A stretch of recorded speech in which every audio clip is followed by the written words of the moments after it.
Sporty 106.1 FM in Accra, 102.5 FM in Takoradi, 91.3 FM in Kumasi. This is the Sporty Breakfast. My name is Nathan Kwao. Raymond Yamado is still here, the problem child, aka Okraku Ramo. We have been joined by a very good friend and senior in the profession. These days he's moved on, and he's doing big things. Henry Asante Twum has joined us. Henry, how are you? Good morning. Hi, Nathan. Good morning. How are you doing? Happy New Year. We haven't met this year. Yeah, it's true. I think the last time we met was somewhere last year. Yes, we met sometime last year. Yeah. How? It's been a while. I'm fine. Everything is fine. Wonderful. I mean, surprise. We were planning to do other things, and Henry decided to join us this morning. Welcome to SportyFM. We haven't been here since we went live. This is my first time. This is your first time. Hopefully, it won't be the last. I've known about the project. I've been speaking to some of you guys, but I think it's great to be here. I don't want to come out of broadcasting retirement. Me? Don't want to come back. No. It is something I will do until the end of time. I see. Yeah, I will definitely come back. Anyway, but maybe this is not the time. This is not the time, Henry. But it's good. I wish you the best of luck. I think the project looks formidable. It looks bright. The structures are in place, and I believe in structures. I mean, from my background, I think that once you have the structures in place and you put the right personnel at the helm, you will succeed. I have embarked on projects like this. You know, I remember my days at XYZ back in 2012. Yes. Wow. You know, when I was leaving GBC, it was quite tough because I had been there for 12 years of my life, foundation as a journalist, you know. But eventually I decided to move on. It's made me much better today. From there, I also joined the AIB group and what have you. So new projects is good. It depends on what the vision is. It depends on the leadership. It depends on where you are going. And it depends on you, the individual, your personal and individual aspirations. So I can only wish you the best of luck, and I know that this project will succeed. Thank you so much. And Raymond, what are you doing? Oh, I'm working. Raymond, I'm doing production. You are doing production. So that's the production across. Production. Henry, let's get the conversation off the ground. For a lot of people, last night's AFCON draw was I guess a painful reminder that we did not get on the plane or boat to Morocco. And so people are wondering, where do we go from here? How is maybe I can ask you on the FA, but how does it feel to look at the draw and not see Ghana there? How does the FA feel about Ghana's inability to make the boat to the AFCON later this year? My first AFCON as a journalist was in Mali 2002.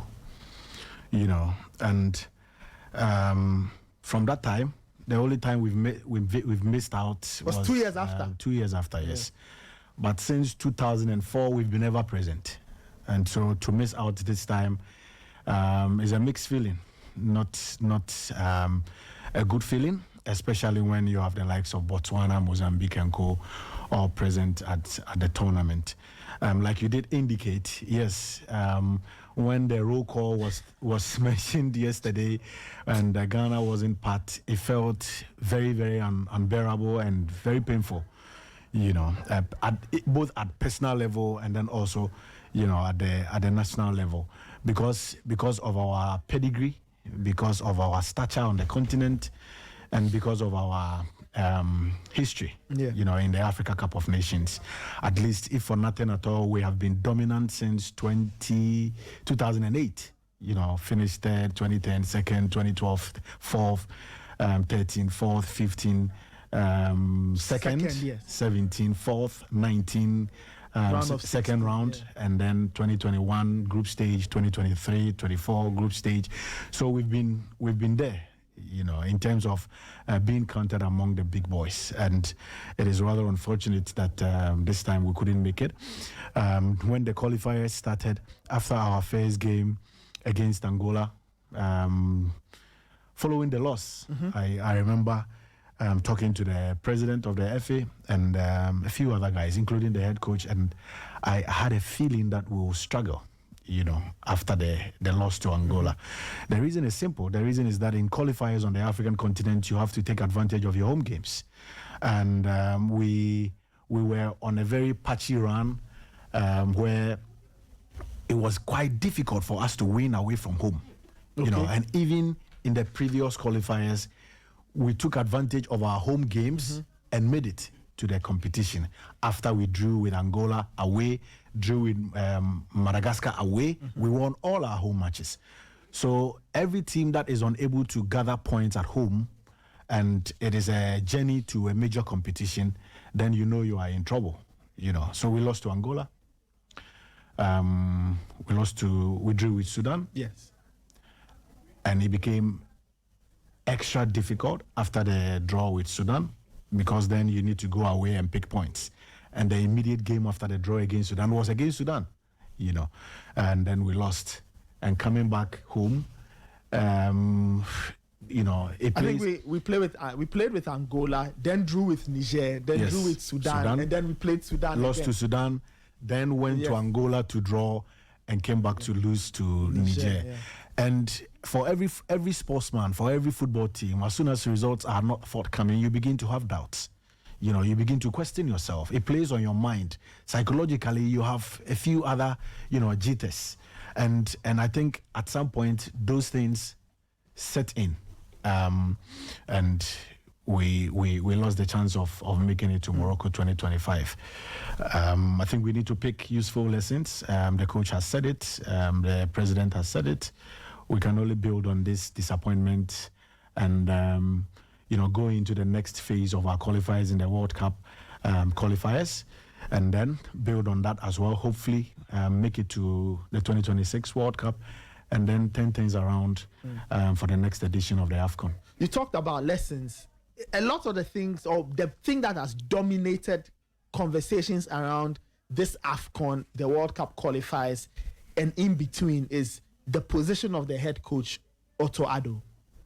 Some say, look, he did not win a game in the qualifying series. 6 games, winless. We lost our unbeaten run at home in Kumasi to Angola. We lost at home to Niger. Some say, or a lot of people say, and I believe in that he should still not have a job as the national team head coach. One, as the FA, is he staying? Has that been confirmed? And 2, why is he staying? Just looking at his body of work in the qualifiers, he didn't win any game. The results were not good. So why is Otto Addo being given an opportunity to extend his stay as Black Stars head coach? I think the new chairman of the management committee has already mentioned the fact that he will stay. Okay. And that's a decision that the executive council has taken. I am not part of the council. I only speak the position of the council. So that's the GFA stance that Otto Addo is staying. Yes. Okay. Why? Based on his report and some analysis that they made of the report, including challenges in the course of the qualifiers, and this cuts across different factors, And when he submitted his report, he made mention of a number of factors, varied factors, injuries, pre-game conditions, match fitness, even his own decisions. Sometimes some of these things played a major role in arriving at the results. But unfortunately, yes, I agree. Football is about results, or every sporting discipline is about results. I mean, you can put up the best team in place, the best structures, make the best decisions. In the end, if you lose, you've lost. And nobody will compensate you for losing a football match, So I understand. I perfectly agree with the position of Ghanaians. On my way here, I was listening to the show, and Raymond kept mentioning, why is Otto Addo still there? Why is Otto Addo still there? But yes, sometimes you ask questions based on results. One can easily conclude that he shouldn't be there, because it's been the situation over a period of time, But before his appointment, I think just after the council decided to give him the job. There was an announcement that in the course of this journey, there will be disappointments, there will be failures, there will be mixed results and what have you. But at the end of the day, they are willing and ready to stay with the plan and move with him a long haul, which is why they offered him a semi-long-term contract. So the council believes that it's about time they give him the necessary support in the World Cup qualifiers. Also look at the possibility of strengthening the backroom staff, helping him to reshuffle things a bit, and that is the position of the executive council. It's not only about results, but it's about the reasons he gave, the potential he has, the fact that it is possible that they can turn things around by beefing up the technical team, and all these factors were considered in arriving at that particular decision. Raymond. So, sorry, quick one. So that technical team that worked with Otto, who constituted the technical team, especially his assistant coaches? He did. Otto did. Yes. So they were his choices. Yes. Okay. Both were his choices. He had first choice, second choice, third choice. It depends on the negotiation. If the first choice doesn't accept the offer, you move to the next choice until you get, a backroom staff. So I can confidently say that yes, he made those choices. So in that report you presented to the FA, what were some of the specifics that led to us failing to qualify for the tournament? A few specifics in terms of even the footballing aspect. Players on the pitch. I've spoken about. Okay, so every game had its own approach. The approach for the first game against Angola is oddly or totally different from the approach in the second game against Niger in Morocco. Same for the third game against Sudan in Accra, Sudan in Libya, Benoni, and then Angola in Luanda and Niger in Accra. So depending on the strength, when you are going into games, you look at the strength of your opponent and you strategize for it. And that even informs your decision when it comes to player call-ups.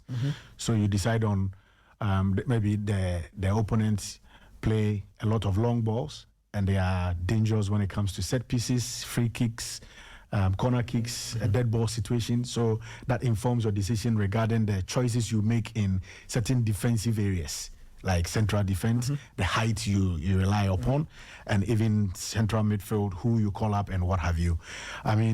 And during this period, let's not mince words, it got to a point where we had injuries. Fact. But did that apply to Ghana only? No. The answer is no. So it means that once it did not apply to Ghana, and others also found themselves in similar situations and still got the results they wanted, it means you could have still, managed the situation to get favorable results to be able to qualify. So some of the specifics, yes. Tactics, yes. Injuries, yes. The fact that sometimes we should have taken those crucial moments. You spoke about moments early on, and those are very critical in winning games. Once the moments come and you do not take advantage of those moments, it can go against you. So those are some of the specifics that he touched on, and obviously issues about late arrivals because players play games Saturday, Sunday, and they come Monday and they are playing on Wednesday. So not enough time to plan, not enough time to train, not having enough time to work on tactics and all those things came up in his report. In that document, and based on some of the things you've said, how did Otto manage to convince the FA that indeed he has what it takes to turn things around? Because what you just spoke about, player call-ups, late arrivals, it's not going to change. You are still going to get players coming in late. You are still not going to get, because of club commitment. You are still not going to get your players 100% fit at times. Players could still get injured at their club side and all. All that may not change. How did Otto still manage to get the FA to believe that indeed he's the man for the job? Because 6 games without a win, clearly, there should be question marks about the style of play, how the players execute what you teach them on the field of play and all. How did the FA get convinced? It's not about how did the FA get convinced. It's about the analysis post presentation of reports. I don't think that all the 12 members on the council said yes at a go. I mean, people ask questions. I cannot paint the exact picture on this platform, but it wasn't a friendly atmosphere. You know, it was a very tensed atmosphere where members of the council espoused their feelings and their positions on the future of the technical team. Not all of them said yes. It was very, very difficult. I sat there for hours, and still it got to a point where there was still meat, so the meeting had to be adjourned and for them to reconvene again. So it was not just a straightforward decision that, after hearing from him or listening to him, we want to say yes, or we are all saying yes to his continued stay in office or otherwise. It was very, very tough, which is why, unfortunately, the end product is what people make analysis with. And the end product is that he will stay, based on the council's decision. But the factors that went into arriving at that decision was tough. Very, very, very tough. So meeting drags for 5-6 hours just to make a firm conclusion on something. Then it tells you that it wasn't easy. So are there any auto stay, does it hang on certain things, i.e. their World Cup qualifiers? Is there a point, or has he been told that do A, B, C, X, Y, Z, or else you are out of a job? Or he'll be giving a carte blanche, a free hand to see through the World Cup process? Or will the FA, for example, you said something quite instructive, that you personally, you noticed that once we couldn't get that first game in the bag in the AFCON qualifiers, you could almost tell that the journey was going to be based on experience. Based on experience, of course, and we all see certain things. And the people you work with, the people at the FA, are people of experience. They've all seen football before. So you can almost use your instinct to almost guess. Is there a certain understanding that at a point when we kind of see that the World Cup qualifiers are not going according to plan, will something be done to Otto's appointment? I wish it was that easy and predictable. In football, nothing is predictable. Results are not guaranteed.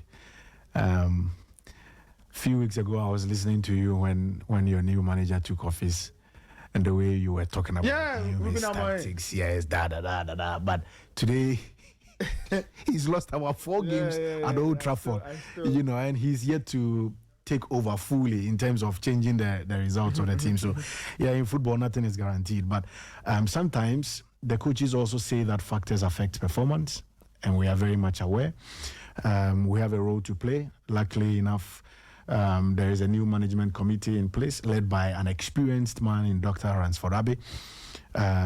They've also decided to bring on board a former captain of the team, an individual who single-handedly took us to our first World Cup in 2006.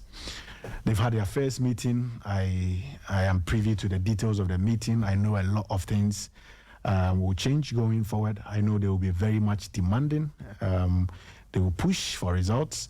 The other members of the committee, Richard Insenture, the owner of Samatex, Moses Ama, the owner of Mediama, Samuel Abuabri, who also comes across as someone with loads of experience. And these people have made it clear that they will push for results. I think that one of the things we also need to be cognizant of is the fact that sometimes when results are not coming and there is doubts and there is that belief, definitely it affects output. So we believe that we have to start on a clean slate and that clean slate begins in March. In March, we've got 2 World Cup qualifiers. And then later in September, there are another World Cup qualifiers, and then November we have 2 other games as well. We've got 6 more games to play. Those 6 games, we play Mali, we play Chad, we play Comoros here, and then we travel to Madagascar, Central African Republic, and Chad, away from home as well. But I think the most important thing at this point is to be able to get back the winning mentality, and then also try as much as possible to win the hearts and minds of the people. And the only way to do that is to win games on the pitch. What was in Raymond? Just this one before you come in. Yeah. What was in Otto Addo's contract, if you can tell us, in terms of the KPIs, the indicators when he got the job? I ask because, and I go back to that, and you've also spoken about it. I guess the 2 biggest tasks he was given was get us to an AFCON, get us to a World Cup. It's always the case. I mean, once you are a competitive team, you want to be at major competitions. So he's failed to do one thing, get us to an AFCON. There's a World Cup that's coming. I just want to ask, because I don't know how not getting us to an AFCON has not resulted in his exit. You've talked about change. The backroom, so the backroom staff will be changed, that we know. I want to know what was in the contract. Did it say get us to an AFCON is one thing, get us to a World Cup another thing, or get us to an AFCON and a World Cup? Failure in one gets you out, or is it failure of the 2 that gets him out? Well, do I have the permission of his okay, legal team to disclose certain that's fair. If certain details? But the truth is that, no, not to cut you. To be fair, when a coach is being paid by the taxpayer, some of these details are not secret anymore. No, but they are not tied to legal matters anymore. I have mentioned that a nation as big as Ghana, and with our pedigree, your number 1 priority is to compete at the highest level. And for the senior national team, the 2 most important competitions recognized are the Africa Cup of Nations and the World Cup. So that cannot be, it is not possible to hire a coach without making those 2 tournaments a priority. But there have been situations where coaches, even yesterday, we were talking about, myself and the General Secretary were talking about one of the coaches who were recently sacked, who has taken us to FIFA. He was sacked based on just cause, but he has taken the FA to FIFA. Milo was sacked after our disappointing campaign in Cameroon. Yes. And then he went to FIFA, and he had the case in his favor, had the FA and government paying more than $200,000 or so, in compensation. So you always have to look at it in different forms and shape, which is why, if you remember, at some point we mentioned that we needed to consult, because it doesn't only become the responsibility of the FA in taking that decision. You can make a decision today and then go to the payer or the indirect employer. In our case, the indirect employer is the government, for that matter, through the Ministry of Sports. So yes, I understand the magnitude of the issue. I know that a lot of this is also coming from, or stems from, the fact that if you didn't qualify for the AFCON against teams like Sudan, Niger, and Angola, then what is the probability that you make it to the World Cup against teams like Mali, Central Africa, Madagascar, Comoros, and Chad, which looks a bit difficult compared to our opponents, with no disrespect to the other teams in the AFCON qualifiers. But all these concerns are genuine. If I were in your position, maybe I would have done worse. I would have said worse things concerning this particular situation. But I have always said that the most important thing at this point is for us to be calm, which is why I have said at this point you need calm nerves. The decision you make today can come back to haunt you either positively or negatively tomorrow. Emotions don't come in at all.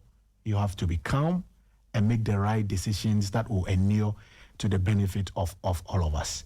At this point, the council's decision is that the man stays on and have his backroom staff reshuffled.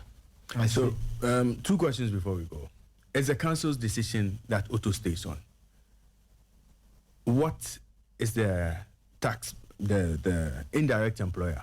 What is his decision in all of this? At this point, I don't know. Because we do not have a sector minister. So he will be vetted tomorrow. So maybe tomorrow after our engagement. So when the engagement was going on, at the time there were calls for Otto to go, the previous government was in power. So obviously, I'm sure conversations went on that side, even before they lost the election. What was their position? But it's not fair. It's not fair to talk about. Because you mentioned compensation. I get it. I get it. But at the end of the day, even if they agreed that the man is fired, they will not be the government to pay whatever compensation today. So I think it will be unprofessional to talk about the decision or the position of the SWAL government when a new government is in place. So I beg this one. So your decision now, based on your decision now, you have to wait for the new government and the new sports minister to give his blessings, right? The council has taken a decision. Yes, I'm sure when the new minister is vetted tomorrow and is finally sworn in, there will be a brief, and he will be giving a detailed report or analysis of the situation, and he has also the power to make a decision whether to intervene positively or negatively depending on the situation. If there is enough time for him to intervene negatively and say, no, I don't need him, I am bringing a new man. We are representatives of the public, and we go by the decision of the public. So regardless of your earlier decision, my position as minister is this, that. You do not have much to say, because if that is the decision of the opposition of the government, what can you do? I see. Yeah. So is Otto getting 2 new assistant coaches? 2 new assistant coaches. You mentioned his backroom getting reshuffled. Does that reshuffle include changing his immediate assistants? Will that reshuffle affect them? Are they staying or going? Let's put it in very simple terms. I know there will be changes across board. We are not only looking at assistant coaches. The assistant coaches come in different forms and shape. At the moment, we've got 2 video analysts who work with the team. We've got a goalkeepers coach. We've got the sports nutrition. I've forgotten the name of the office, but there are people who work in different designations or portfolios who are all assistant coaches. But on a match day, or the main assistant coaches you see is assistant coach 1, assistant coach 2. But there are a lot of people who play different roles who are all classified as assistant coaches. So there will be, from what I know, they have started discussions, they have started contacting some people, and I am sure once they firm it up, we will make an announcement in that regard. You mentioned the sector minister. Honorable Kofi Adams has been nominated by the president. He goes through vetting. Barring any unforeseen circumstance, he should be sworn in a little later. He will be somebody you'll be working with. What kind of relationship would you want to have with him? 1, 2, have you had any informal chats with him? What have you? If yes, are you referring to me as an individual? No, not you. I mean the FA. You speak for the FA, not you, Henry. Obviously not. But I'm asking. Me is be my friend long time ago. But not as He was then not even a minister. Yes. Or even an MP at the time. Yes. What have you? Has the FA spoken unofficially with him? What are your expectations of him, and what should he expect of you as an FA? We've been dealing with the ministry. Because at this point, the ministry is important than an individual. So, yes, there have been certain discussions between the office of the incoming minister and the FA. Obviously, we know that President Mahama has decided to rename the ministry, instead of youth and sports is now recreation and sports. He understands, or he knows why, he's taking that direction. I have known, like I said, I've known Honorable Kofi Adams for about 12 years or if not more. Yes. Very calm, very level-headed, very firm, very effective. I remember some time ago I was doing something for the office of the former president, His Excellency Jerry John Rawlings. He was then working with him as an aide, and the kind of effectiveness with which he carried out his duties was absolutely awesome. So he is someone I know has, the trust of His Excellency John Dramani Mahama to man that ministry. We just expect that he will come in, do his job diligently. We believe that there are a lot of challenges in our industry, not only about the senior national team, but we have to be honest and put it as it is, that there are lots of challenges in our industry. From juvenile football to women's football to coaching education, even our domestic league competition, player recruitment, marketing of the game, infrastructure deficit, putting the game on TV, making it accessible to the public for them to enjoy the product. There are lots of challenges, and it doesn't take one individual to solve those challenges. It takes the collective effort of you and me. I said you as in the media, myself, still a journalist. We cannot do it without the support of the public, the support of a major stakeholder like the media, corporate Ghana, and what have you. But it takes one person to drive that vision, and that vision is going to be driven by the incoming minister. We hope that he goes through the vetting process tomorrow successfully, and once that is done, we will meet him. We will hand over our plan and our proposals to him, and already what has been done in the last 5 years, we'll also give him a brief in that direction, and hopefully he is able to succeed in that ministry. What should he expect from the Ghana Football Association? A cordial relationship, but we are not an association that frowns on being corrected or going through the right processes or procedure if things are not looking good. I listen to people every time. I read. I listen to Raymond when I have the time. I listen to this platform since you started, and I ask myself, are those things right or wrong? Is he right in his assessment, in his analysis? If he is right, what can I pick out of the things he's saying to be able to do things right or to do things the right way? And so I do not think that the position you hold and the position he holds, or the position Nuhu or any other person holds, is an agenda to make people look bad. But it is for our own good. I have been to 4 World Cup tournaments. The first time I was at a World Cup was in 2006. But Nathan, the possibility of me not being to Germany would have been high if Ghana had not qualified for the tournament. Okay. So Ghana made it to the tournament. We all said, oh, hallelujah, we went there. 2010, oh, hallelujah, South Africa, we enjoyed it. We almost made history in 2010, but for that penalty. So we are partners in development. And I do not expect you to be quiet when things are not good. So you are expected to speak up. So and that is the only way we can all develop. That is the only way we can all grow. So the FA is not against objective and constructive criticism. So we will work in the best way as possible and give the minister the best support he deserves, or we can.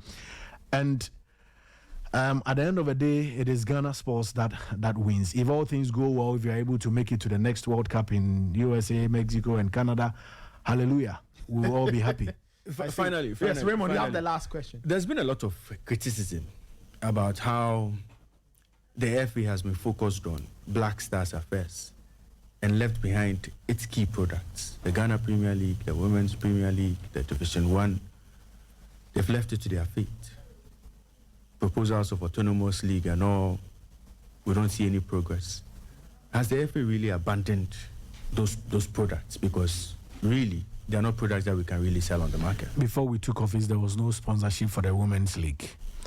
Today, we've got about 4 different corporate bodies who are pushing the Women's League. We've had 3 Women's Champions League appearances. Hazaka's ladies finished 2nd in the first edition. Ampimdakwan ladies have been there. Unfortunately, their first appearance, they couldn't make it to the championship proper. But the second appearance, they were there. They couldn't win. But we've been to 3. You know, without support, you cannot do this. Today, our players are sought after everywhere. Even yesterday, I received an email from a friend in Sweden who was asking me about a Ghanaian football, a women's football player who plays for one of our national teams. And there is a club, Malmo FF, who wants to sign him, you know. And today, our women footballers have become very attractive because we have done something good. The women's game was not even on TV. But we've been able to put the Women's League on TV, the Women's FA Cup on TV within the last 4 years. Division 1, you are talking about 48 club competition played across the country. It is extremely difficult. I will be the first person to admit that it is extremely difficult to supervise 24 league games every weekend. The kind of situation we find ourselves. Today, we have a headline sponsor for the Division 1 League. Because of the numbers, the clubs are not benefiting that much. Because of the numbers, you have to share the money among 48 clubs. If it was maybe 20 or 30 or 15, they would have enjoyed the kitty very much so. We have tried as much as possible to put the game on TV as well. So Division 1 is also on TV. For the Premier League, it is the flagship product. And I mentioned that there are loads of challenges. The challenges being player retention is an issue. Coaching education is an issue. Marketing of the game is an issue. Pitches. Product visibility is an issue. Lack of pitches is an issue. And it doesn't take an individual to solve these problems. It takes all of us. Government, corporate Ghana, the association, but we must show working for others to believe in what is being done, but so that they will come on board. It depends on where you sit. Okay, maybe you want it to look as flamboyant as what is done elsewhere. No. But Nathan, there is a difficulty. I have followed the Ghana Premier League since 2000. I'm saying 2001 advisedly, because that was when I started following, going to league centers and what have you. We have come from a one-camera production to a multi-camera production in this day. We have come from a time when there was no single live game on TV to today where we have 4 live games, at least 4 live games on TV. We've made progress. We have come from... to admit that at least this season, I've watched some games on television and the productions have not been as good as we've seen, even if I compare it to like 2 years ago. I agree. I am a production person, so I know what a production, what a good production is. So I agree perfectly. But maybe we do not have time for me to take you through what resulted. Henry, we have to bring you back. Yeah. We need to bring you back. Because we have to get into. Okay. We have to get into your products. Yes. I agree. And I've been told we've been given 10 minutes. Okay. So let's see if we can. So we had a contract. We had a 5-year contract with a television partner. Then the contract came to an end. We started the processes of renewing the contract, and it hit a snag at some point because what we proposed on behalf of our members, was not accepted by the company. And I'm talking about StarTimes. Yeah. So they gave a counter proposal, and the counter proposal, the executive council felt that the clubs will fall short, will be shortchanged, and so we also sent it back to them for them to have a look at it again. Unfortunately, the negotiation was very close to the start of the season. So at the time we were taking off, we hadn't signed the contract. There was no agreement in place, but we needed to start the league anyway. So hurriedly, we had to put something together, because at the end of the day, when you wink in the dark, you are wasting your time. You cannot decide to start your flagship competition without eyeballs, because already there is a problem with people attending the games at the various stadia. Yeah. Then you don't put it on TV at all. Then it means the product is dead. So we hurriedly brought a group of production team together and told them that you have to rescue us at this point. At this point, we have to put the games on TV at all costs. But because of cost and transport constraints, we decided to share the country into two, the Northern Belt and the Southern Belt. So we give the Northern Belt production to a one company, and the Southern Belt production to another company. Because things was hurriedly done. There was no proper coordination, production meetings, and what have you before takeoff. Because I'm sure, if I'm not mistaken, we finished the discussion Saturday morning, Saturday afternoon, there was a game. And that game needed to be on TV.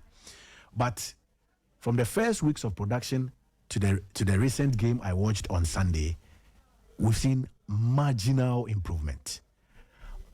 The good news is that the company that we had for the past 5 years have agreed to now renegotiate for them to come on board.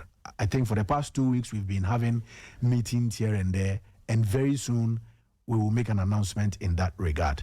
So yes, the production is not top notch, but Nathan, under the circumstance, we didn't have a choice but to put the games on TV. I see. So are clubs benefiting from this broadcaster? No. Financially, I mean. No. But I am sure that once we are able to sort things out with start times and all of that, the clubs will be happy. We've met the clubs. We've discussed the issues with all the clubs. They weren't happy at the beginning, but recently we announced that we have reached a very good stage with start times. Discussions are ongoing and they are likely to come on board. So at least the clubs are now calm. Yeah, I see. A lot of Ghanaians, like Nathan and myself, lots of people are enjoying the bad production in quote on free-to-air TV. Why are we with start times coming in? Yeah, with start times coming in, would they still be showing the matches, or we have to get the pay TV before we can watch the Ghana Premier League? Like I said, negotiations are ongoing. I remember I was part of the team that produced the Super Sport games some years ago, and that time there was always 1 or 2 games for free-to-air channels, and then they moved the rest to the decoder. So these discussions are currently ongoing. How do we compensate the public? Having given them free access in the first half of the season, are we going to now shut the door completely? We are talking. I'm sure something will be done about it. Okay. Henry, finally, the president of the Ghana Football Association, Mr. Okraku, wants to now operate at the continental level. He wants to be on the CAF Exco. What informed that decision? I mean, in terms of personal ambition, is wonderful. Anybody wants to move up in their career or in their space. What informed that decision to want a position on the CAF Exco? And what does Ghana as a country stand to benefit should that happen? Should Mr. Okraku get to be on the CAF Exco? Personal ambition, yes, like you mentioned. Secondly, it's good to be among the elite on the continent, to be able to effect decisions when it comes to the African game. And one thing is that for the past 4 years, he has been attending executive committee meetings as a co-opted member. Okay. Because he is the president of WAFU. Yes, so all the sub-regional bodies have their presidents attend meetings as co-opted members of the executive committee. So when the opportunity came for him to contest, he threw in his hat through the support and advice from some of his colleagues on the continent. They believe that his contribution over the period have been good, and it will be important for him to serve on the committee. Luckily, he is going unopposed because from our sub-region, there is no contender. Okay.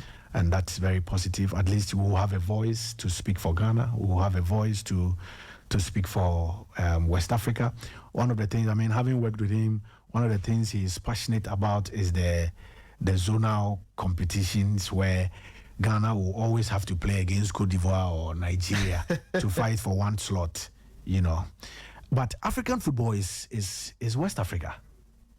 You look at the success of African football on the global stage, and it's West Africa. The first African team to win a medal at the Olympics, West Africa. West African country. The first African country to get to the quarterfinal of the World Cup, West Africa. The first African country to win under 17 World Cup, West Africa. The first African country to play at the Women's FIFA World Cup, West Africa.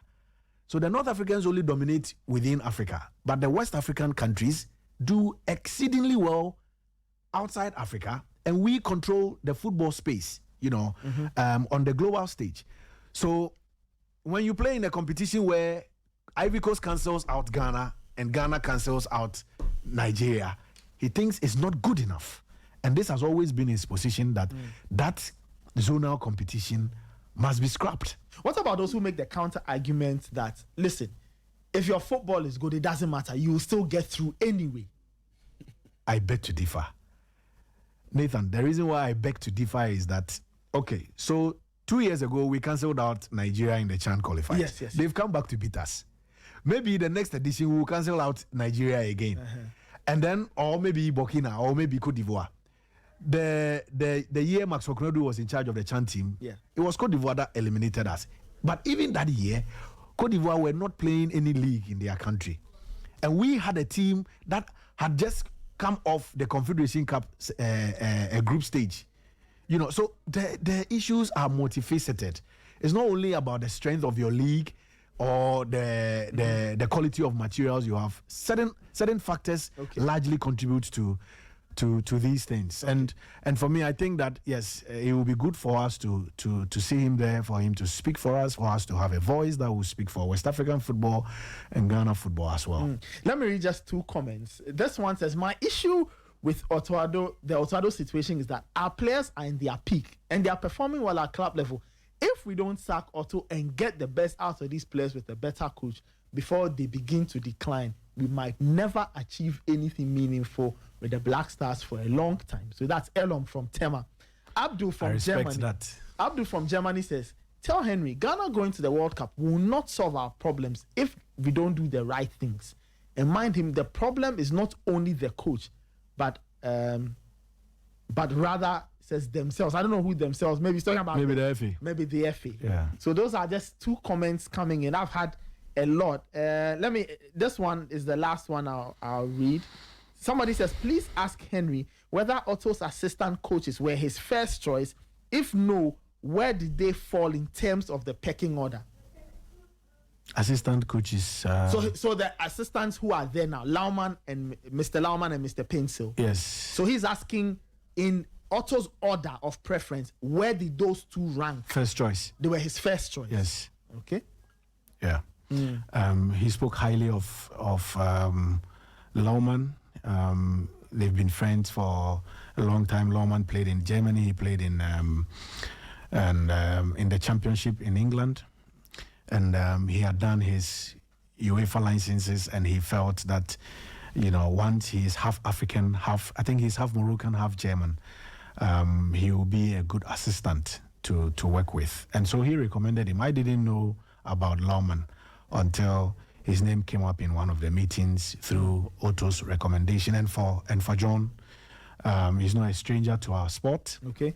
For John, I think there were 2 candidates in that role. The first candidate said he had just taken a new job and wants to concentrate on the new job. And so John was drafted in. Okay. Henry, Nathan. Raymond, wait. On John. Still on John. Did the FA do any due diligence on John Joseph Lauman to find out his body of work in coaching? Yes. And see if he fits the bill or the profile or the threshold you set for an assistant coach for a national team?